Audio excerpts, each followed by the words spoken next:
Welcome to Quality Coaching Academy. क्या हाल है जी? सब ठीक है? लॉजिकल है कि नहीं? फिलहाल नहीं है। आप में से कितने लॉजिकल हैं?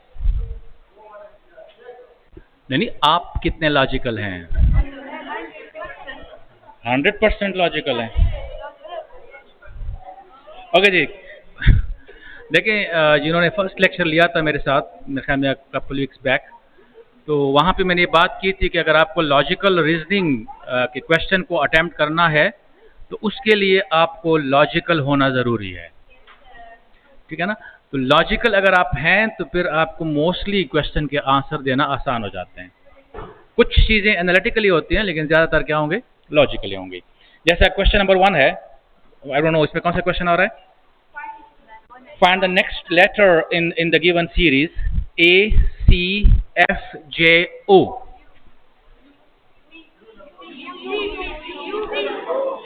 अच्छा, ओके, या द करेक्ट आंसर, मैं भी यही कहना था कि मैं तो नहीं हूं। तो the correct answer is you. Okay, कैसे आता है इसमें? देखें, ए फिर सी है तो कितना बीच में रह गया? 1 अल्फाबेट रह गया, ए बी सी।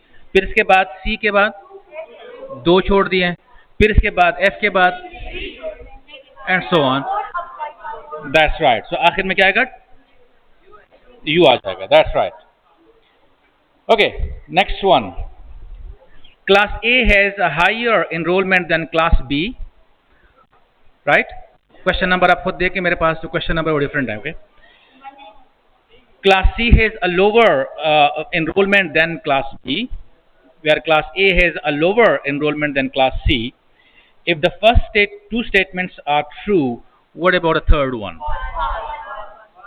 False. क्यों false है?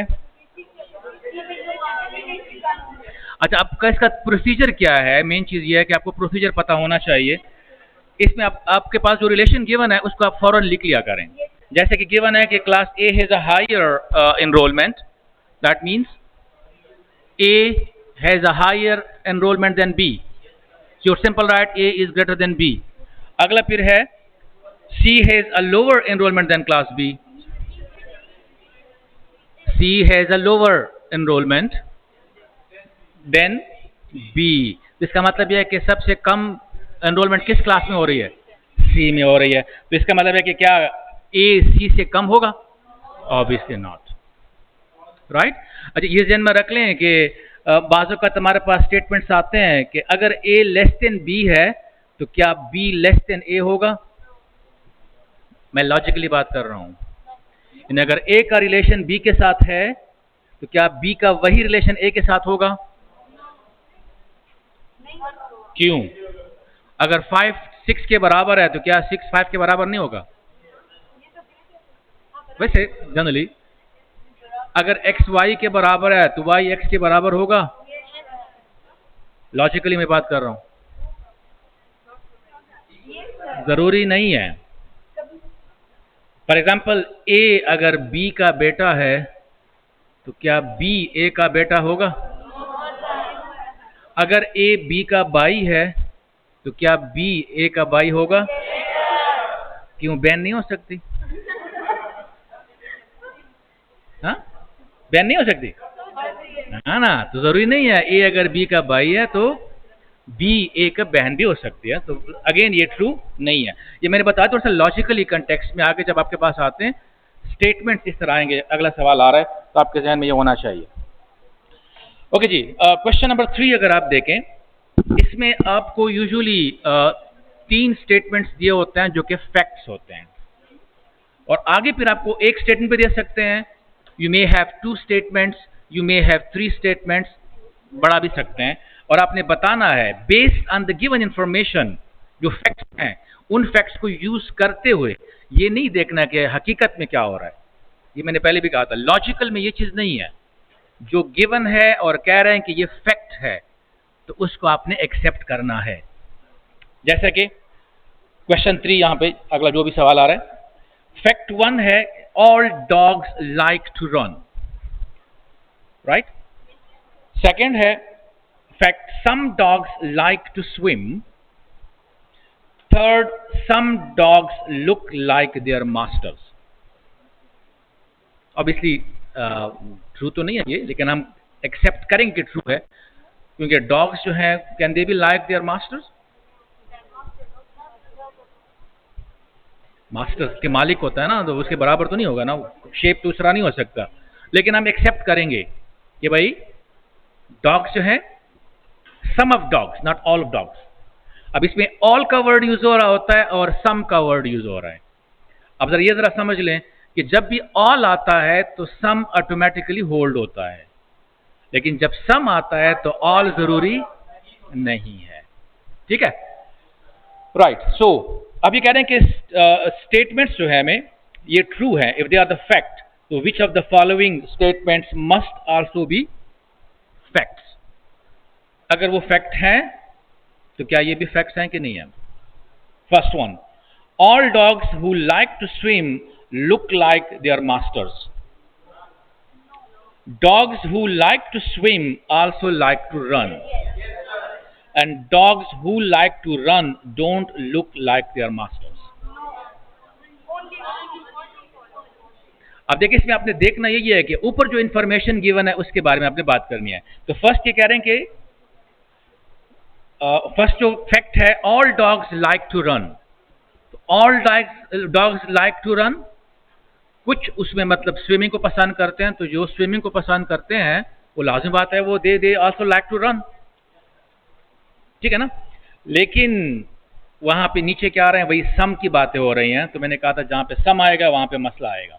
तो फर्स्ट वन क्या कह रहे हैं, all dogs who like to swim look like their masters. लेकिन हम कह रहे हैं कि some dogs look like their master, तो ऑल वाला ट्रू, सम का ट्रू है तो ऑल ट्रू नहीं हो सकता। Dogs who like to swim also like to run, तो वहां पे ऑल दिया हुआ है कि all dogs like to run. Some जो है वो वहां पे स्विमिंग पसंद कर रहे हैं तो वो उधर से ही आ रहे हैं, तो ये वाला ट्रू है, right. Dogs who like to run don't look like their masters. अब देखें, कुछ हो भी सकते हैं, कुछ नहीं भी, because some dogs look like their master. अगर all dogs look like their master होते तो फिर सिचुएशन चेंज होती। Okay, so the answer is only statement 2 is true. Yes, 2 only आएगा आपके पास। ओके जी, क्वेश्चन नंबर 4 को देखें, मतलब जो नेक्स्ट सवाल आता है उसका। Have you done that? Okay, देखिए इसमें मेन जो पॉइंट होता है वो यह है कि आप कोशिश करें कि उसकी ज्योमेट्री को ड्रा कर लिया करें, ज्योमेट्रिकली उसको देख लिया करें कि उसमें क्या हो रहा है। जैसे कि at the baseball game Henry was sitting in seat number 253। Okay, Henry जो है एच, वो कहां बैठा हुआ है? बेसबॉल की गेम हो रहा है, क्रिकेट का गेम हो रहा है, तो 253। तो आप लिख लेंगे कि भाई जो हेनरी है उसकी ये पोजीशन है। अब अगला इंफॉर्मेशन क्या गिवन है? Marla was sitting to the right of Henry in seat 254। तो मार्ला अगर हम राइट पे बात करें तो वो 254 होगा। नेक्स्ट स्टेटमेंट है, in the seat to the left of Henry was George. तो इसके जो लेफ्ट पे है वो जॉर्ज है, वो कहां पे होगा? उसके लेफ्ट पे है, that will be for 252। Is that right?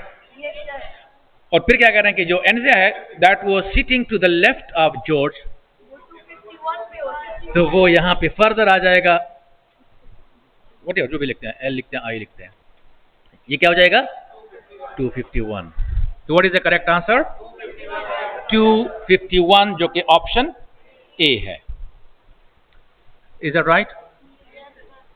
अब थोड़ा सा एनालिटिकल वाला सवाल आ रहा है अगला, ये थोड़ा सा मुश्किल होगा। वो भी क्या हुआ है, क्या बात है, बला तकड़ा है वो रेखा। ओके जी, नेक्स्ट देखें, इसमें कोई इशू है किसी को? ओके जी, A can lay railway track between two given stations in 16 days. B can do the same job in 12 days. With help of C, they did the job in 4 days only. In how many days C will do that work?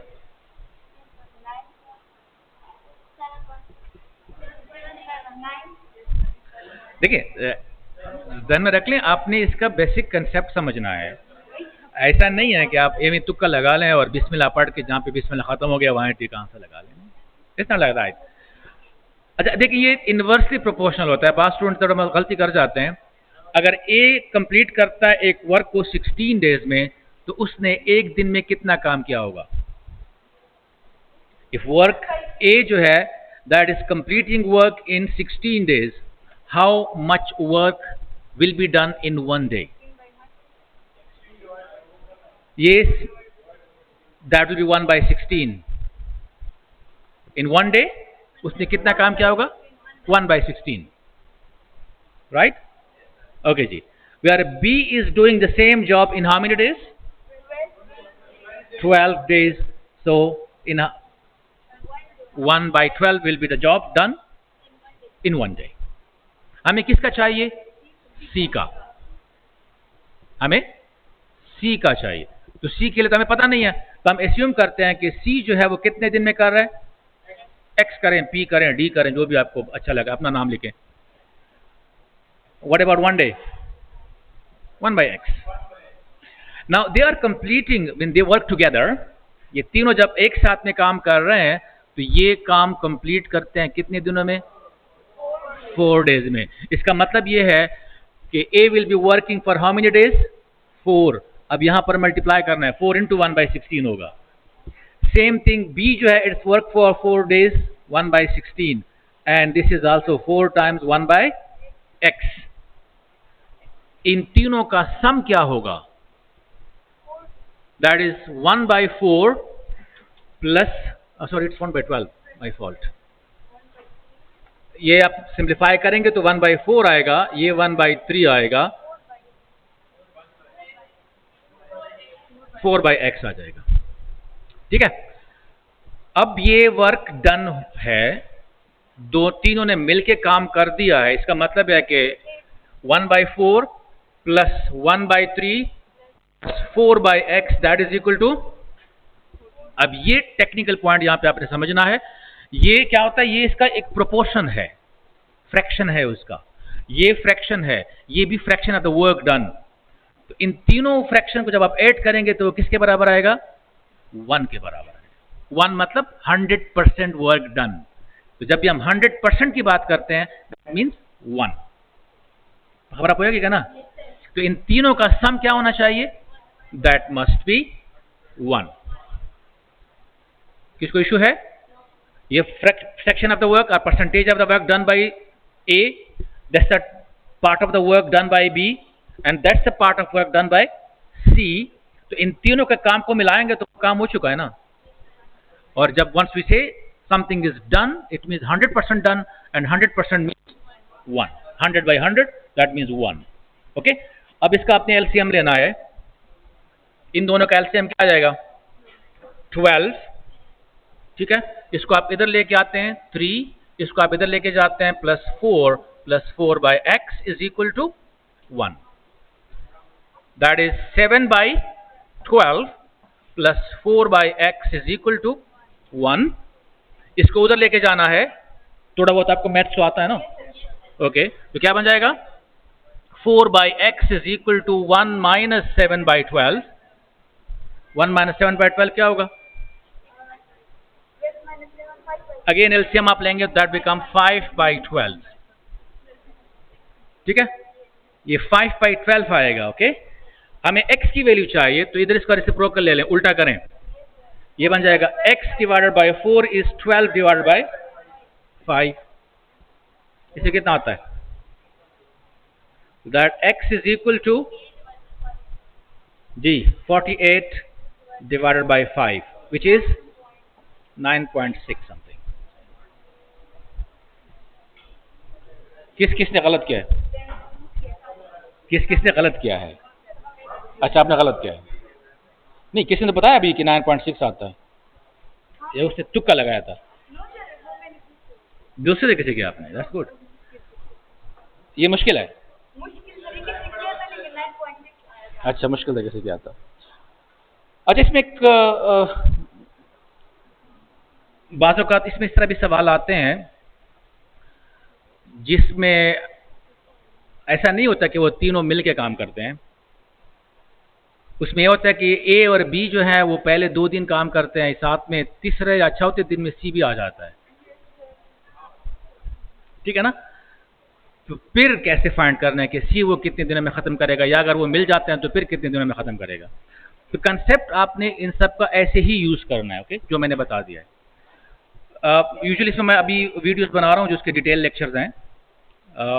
Train का मैंने बनाया था, किसी ने watch किया कि नहीं, मेरे यूट्यूब चैनल पे है। मैंने कहा था लास्ट लेक्चर मैंने कहा था कि मैं बनाऊंगा तो आप लोग पे वॉच करें इसको। ट्रेन के जो प्रॉब्लम्स हैं कि वो प्लेटफॉर्म को क्रॉस करेगा तो उसकी लेंथ कितनी है, प्लेटफॉर्म की लेंथ कितनी है, ट्रेन की लेंथ कितनी है, कितने टाइम में क्रॉस करेगा, 2 ट्रेन आपस में आ रहे हैं, उल्टे साइड में आए तो क्या होगा, सेम डायरेक्शन में आ रहे हैं तो क्या होगा। तो उस पर मैंने एक वीडियो बनाई हुई है, सही है। माई नेम नूर बादशाह UET, नूर बादशाह